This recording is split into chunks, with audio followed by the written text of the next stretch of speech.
Hello everyone, this is Harry Kruger, Game Director of Returnal.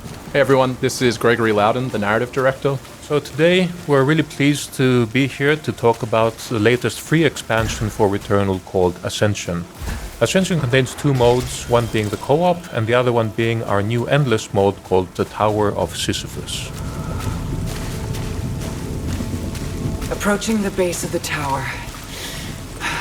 Can't see the summit, but detecting unusual energy readings from inside. The Tower of Sisyphus is our new endless mode, which is intended to provide some new secrets, some new narrative content, and a new endless challenge for players to sink their teeth into.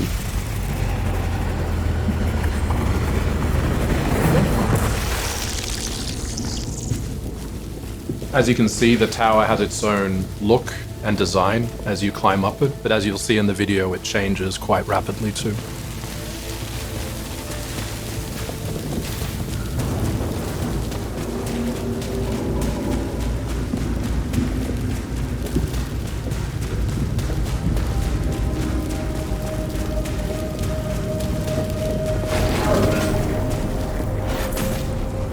Okay, we've arrived in the tower atrium.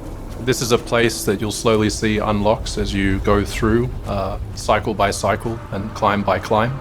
It's where we deliver some story. And what you're seeing right now is basically connected to where Celine is in the story. So if you play this and you've finished Returnal, Celine will react a bit differently in subtle ways. So this is still quite early on in Celine's journey on Atropos.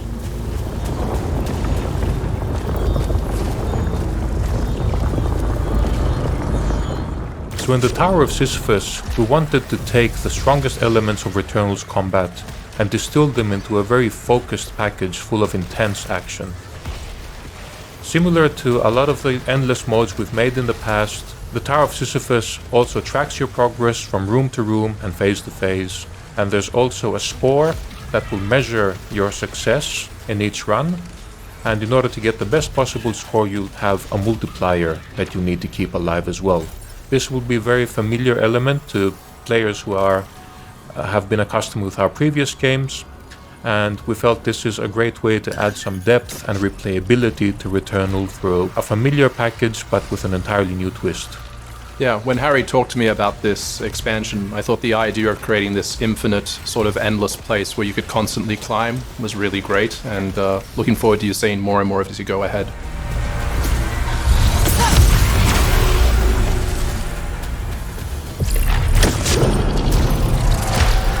Yeah, in terms of combat, you will have, of course, some moments of respite as well. So the rooms and the progression through the tower will be, of course, procedurally generated, or each run is guaranteed to be unique. And you will find different treasure rooms, different surprises, a lot of secrets, and a lot of different scenarios that will challenge you and give you different types of rewards.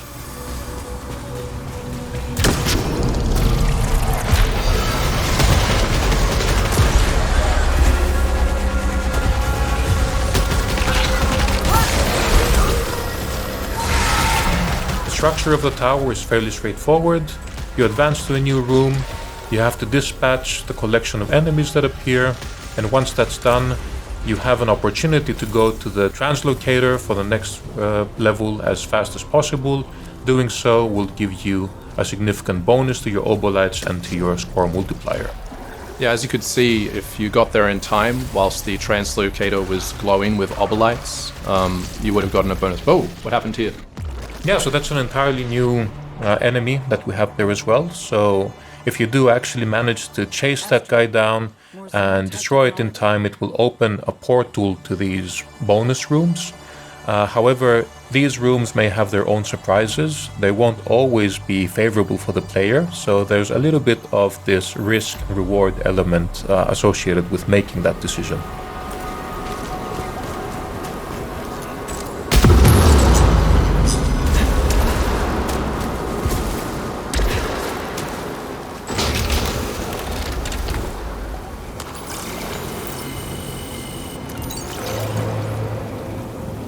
We've been really happy to see the reception that Returnal has gained with the community, and players have responded really positively to like the core combat and the second-to-second gameplay. And we really wanted to just build an entire mode around celebrating that and also rewarding skillful players and just seeing how high you can get in the Tower of Sisyphus. Much like the myth of Sisyphus, you are destined to keep pushing the boulder up as high as you can, but death is inevitable. You will reach a point where the odds are stacked so unfavorably against you that progressing will require a tremendous amount of skill and dedication. So we'll be actually really excited to start seeing how far players can get.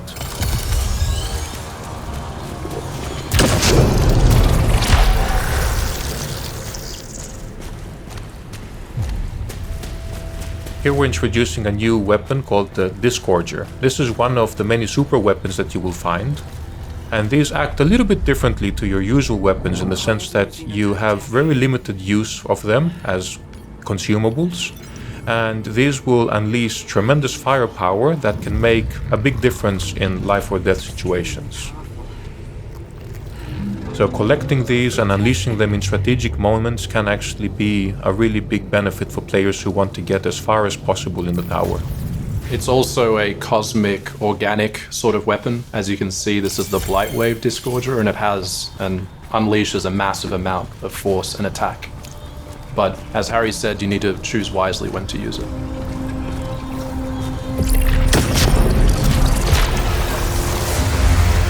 Yeah, and you can keep stacking these as you keep collecting them. And in the beginning, as you get acquainted with the content, you will likely be reaching for these a bit more frequently. Here we go. So here's a quick example of how these super weapons can really decimate your enemies. But you can stack these, and in the beginning you'll probably use them a bit earlier. But as you gain more skill in the mode and you gain access to more advanced phases, you might find yourself stacking them up and saving them for later phases where the odds will be significantly more stacked against you. So this looks quite a bit ominous actually. And there's some rewards stacked up here. So let's see what this all means for the player.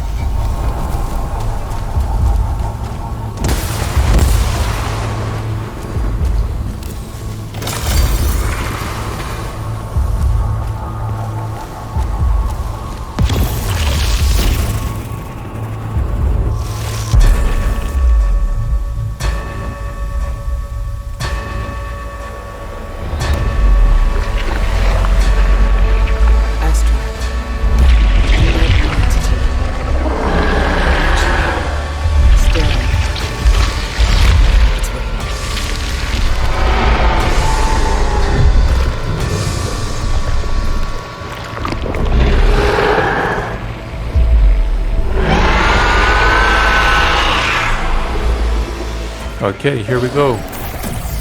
So Algos is actually the personification of pain, both physical and emotional in Greek mythology. And I guess just looking at the onslaught of bullet patterns and attacks, you can see why that was such a fitting name for this encounter. It was also a place for our VFX team, as you can see, to go wild with our tentacle technology and do something pretty special and completely simulated.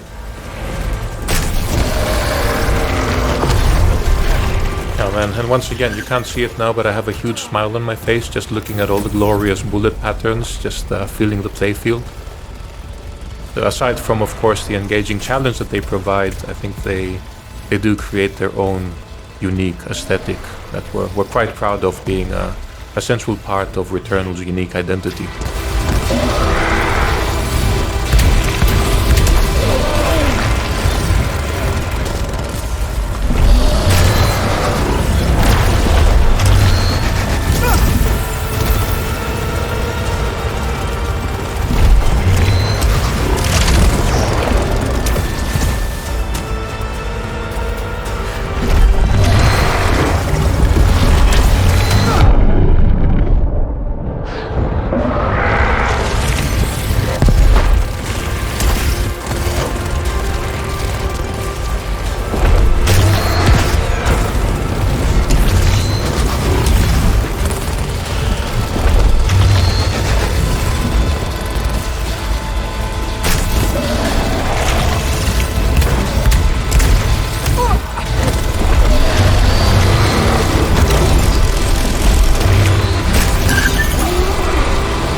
Oh wow, okay, that didn't work out.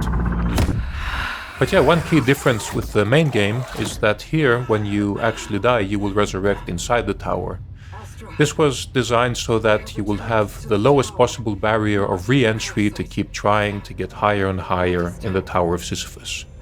There on the right you could see the device. You can access that at any time to actually check out the leaderboards, which is where you can see your highest score and compete against friends and foes for the highest possible ranking.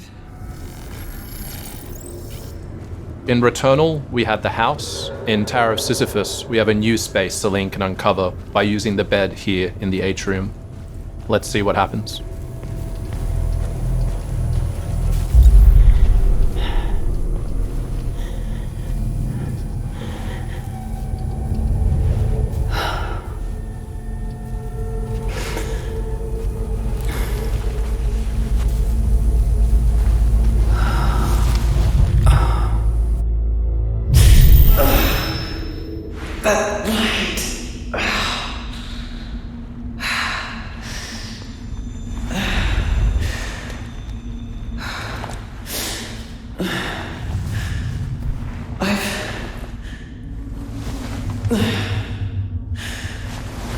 I've been here before.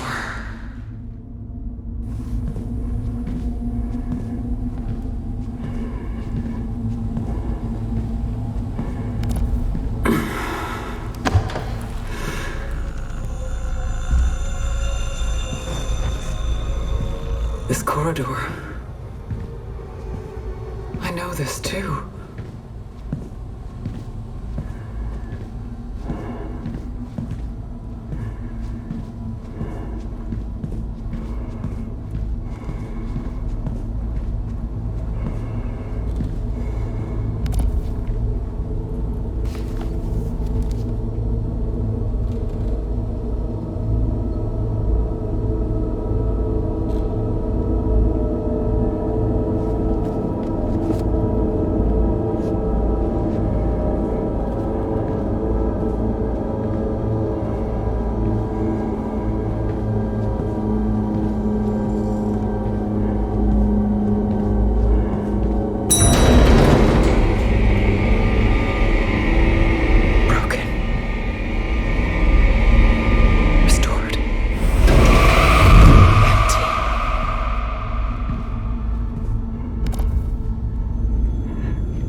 And that's just a taste of what you can experience in the Tower of Sisyphus. As you can see, it's another first-person experience.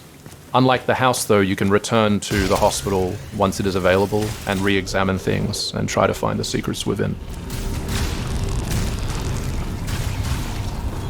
We're just gonna jump ahead to show you a little bit of phase 2 as well. So this will happen after you've vanquished Algos.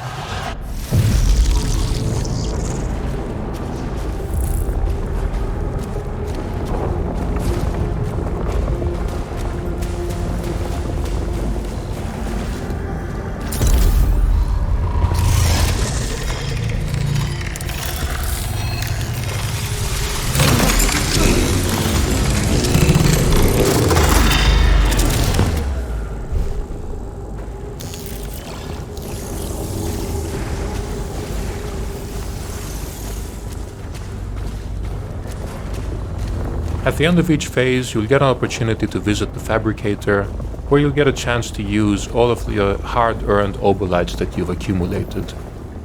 Here, as you're familiar with, you'll be able to purchase a variety of different items that will help you ascend higher into the tower.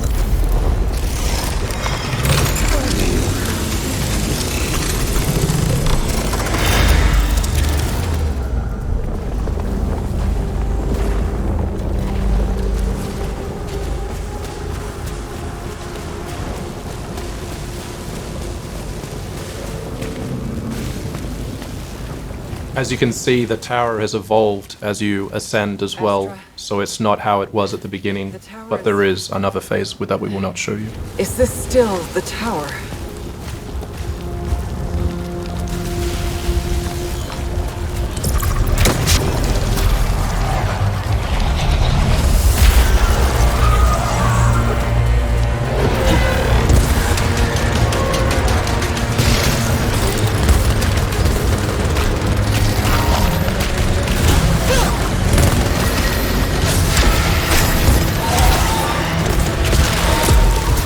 Tower of Sisyphus will also constantly challenge you and challenge you further and further the higher you climb.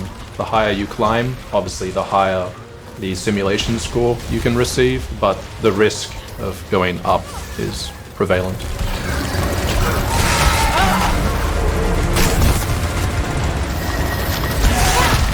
So the key to getting the best possible score is of course keeping your multiplier up. As you can see on the right now, when you're not actually engaging in combat, after a while the multiplier will start to deplete.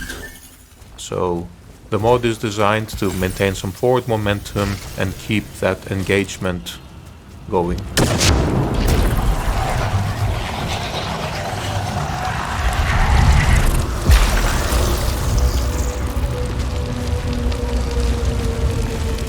One of the new encounters that you'll have in the Tower of Sisyphus are these rooms where you will have these pre-charged fabricators where you have to choose one out of two options.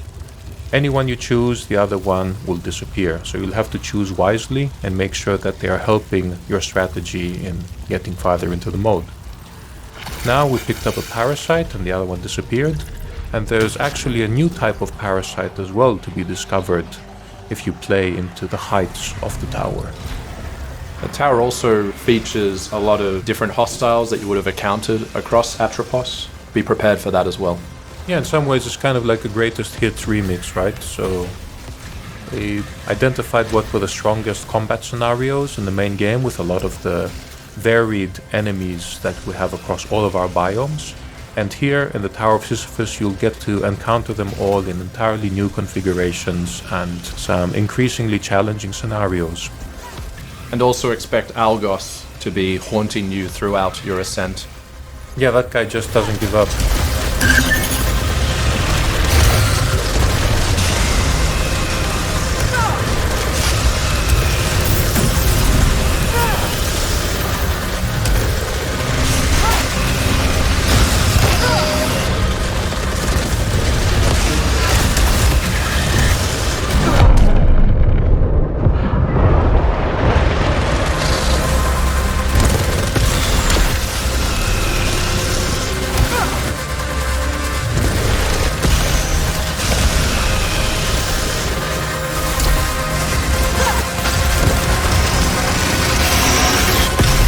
Oh man, that was a close one. We hope you enjoyed this short sneak peek into our latest expansion called Returnal Ascension. We really look forward to seeing how this resonates with players ahead. Thank you, everyone. Thanks for watching, everyone. Enjoy.